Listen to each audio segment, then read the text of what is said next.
সুন্দর অডিয়েন্স, নিজেদের জন্য জোরে একটা তালি হয়ে যাক।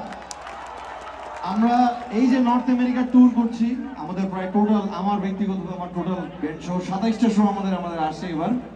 এবং আমাদের মিশিগান হচ্ছে, আমাদের বলা হয়েছিল মিশিগানে অনেক অনেক লিসেনার আছে এবং আপনারা সবাই এসেছেন। আমরা যেটা মেসেজ দিতে চাই, আপনারা আপনাদের পছন্দের শিল্পীকে অবশ্যই টিকিট কেটে তাদের স্টেডিয়ামে কনসার্ট দেখতে যাবো নাকি? Fantastic, thank you so much, অনেক অনেক ভালোবাসা রইল। Have a wonderful night.